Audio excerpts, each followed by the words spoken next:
ټولنې هندارې درنو کتونکو سلامونه نیکې هیلې مې ومنئ. د ډسمبر 14مه د کمربند او لارې نړیوالې ورځې په نوم منځل کیږي. دا پروژه د چین د ولسمشر شي جینګ پینګ لخوا پیل شوې او موخه دا ده چې د زړې ورېښمو لارې په بڼه هیوادونه د ترانسپورټ، سوداګرۍ، زیربناو او فرهنګي تبادلو له لارې سره وصل شي. د دې نوښت له لارې له اسیا تر اروپا، افریقا او لاتینې امریکا پورې هیوادونه یو له بل سره نښلول کیږي چې نه یوازې اقتصادي همکاري پیاوړې کوي بلکې سیمه ییز پرمختګ لپاره هم لوی فرصتونه برابروي.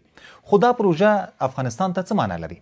آیا دا یوازې یوه اقتصادي نقشه ده که زموږ لپاره یو فرصت؟ ښاغلی نایبزی صاحب، تاسو ته په پروګرام کې هرکلی کوم، ستړي مه شئ. لومړی تاسو ته او ستاسو له لارې ټولو لیدونکو ته سلامونه او نیکې هیلې. ډېره زیاته مننه. له تاسو مو لومړۍ پوښتنه دا ده چې د کمربند او لارې نوښت په نړیواله کچه کوم ستر اقتصادي بدلونونه راوړي او یا یې راوړلی شي؟ ګورئ، تر کومه چې د اقتصادي فرصتونو د اقتصادي بدلونونو خبره کیږي، په دغه سیمو کې چې د کومې لارې څخه دغه یو کمربند تیریږي په اصطلاح د چین، مثلا هغې کې اروپا شو، اسیا شو، افریقا، دا ټول سره یو بل سره نښلي. دلته ځینې فرصتونه واقعا رامنځته کیږي، مثلا نوې اقتصادي دهلیزونه رامنځته کیږي. د دغه سیمو څخه چې دغه کمربند تیریږي هلته به نوې اقتصادي دهلیزونه رامنځته کیږي.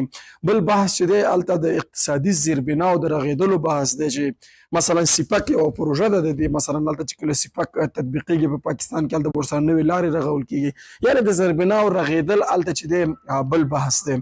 بل ګوره هغه د ګلوبل او ریجنل کنیکټیویټي بحث دی چې وصل کیږي سره اروپا او اسیا چې دا د افریقا سره به وصل کیږي، او دغلته چې د اسیا کوم بارز رول په سوداګرۍ او په تجارت کې دی هغه به هم ورسره برسېره کیږي.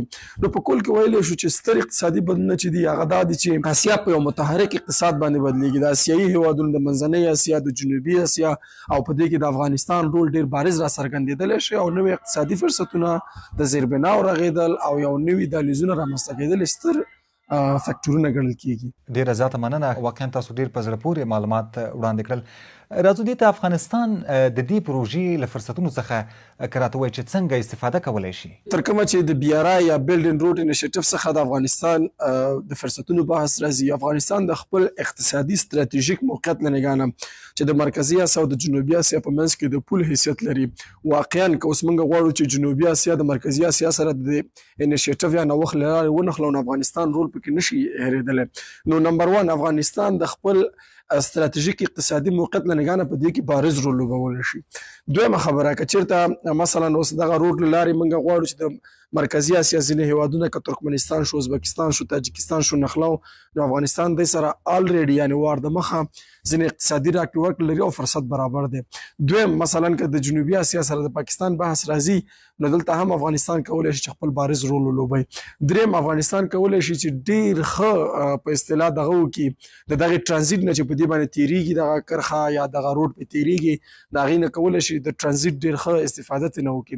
څلورم بحث، افغانستان چې دی همدا اوس د قانونو له پلوه په نړۍ کې غني هیواد دی، یعنې که چېرته هیوادونه د دې کمربند د لارې سره ونښلول شي، نو دلته د افغانستان ځینې نور په اصطلاح د اقتصادي فرصتونه چې د قانونو په برخه کې د هیوادونه ترې نه خبر شي، نو کولی شي چې دی په دې کې ونډه واخلي او بیا د دې مسیر له لارې دی کولی شي چې خام مواد خپل هیوادونو ته انتقال کړي. د افغانستان رول په هر صورت کې پکې ډېر بارز دی او افغانستان دپاره بېر د شکه چې یو لړ فرصتونه پکې شته دی. مننه نایبزی صاحب. که دا هم راته ووایي چې آیا د افغانستان اوسنی سیاسي او امنیتي وضعیت د دې نوښت پلي کېدو ته داسې زمینه برابره کړې او یا دغسې څه امکان شته؟ ګورئ، چې کله چې د افغانستان د سیاسي او امنیتي اړخ باندې بحث کېږي، البته د دې نوښت په برخه کې سیاست باندې خو زه ډېر نه پوهېږم، خو څه چې عیان دي، ښکاره دي، افغانستان ځینې مثبت اړخونه هم لري او ځینې منفي اړخونه هم لري.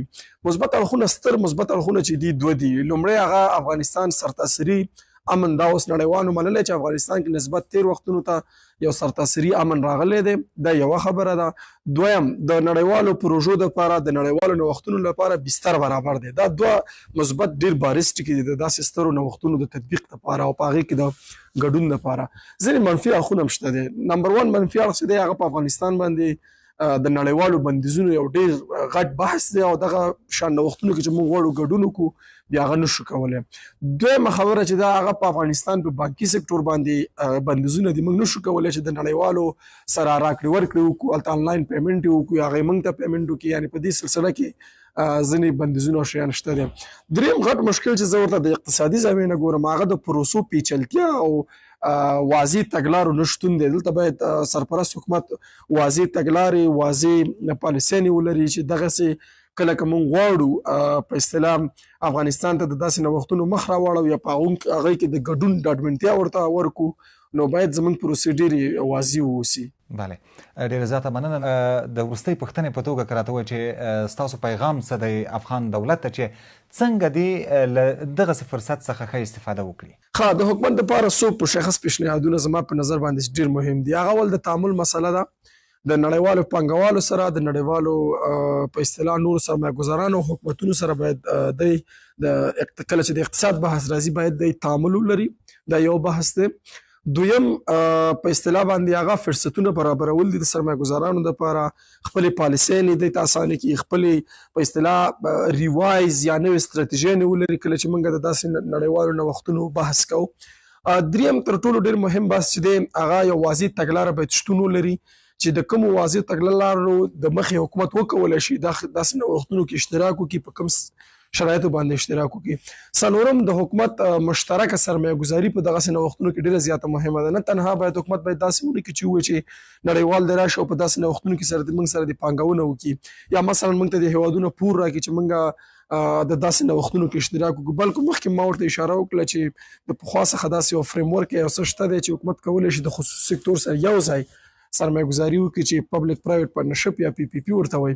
نو دغه څو موارد زما په نظر باندې د نړیوالو سره د اقتصاد په برخه کې یا په داسې مسایلو کې تعامل، د پروسو اسانول، واضح ستراتیژي لرل یا که نه داسې ستراتیژي جوړول، او بل د دې پر ځای چې نړیوال پانګوال دې ته وهڅول شي چې پانګونه وکړي، حکومت باید پخپله هم په دغسې پانګونو کې ګډون وکړي.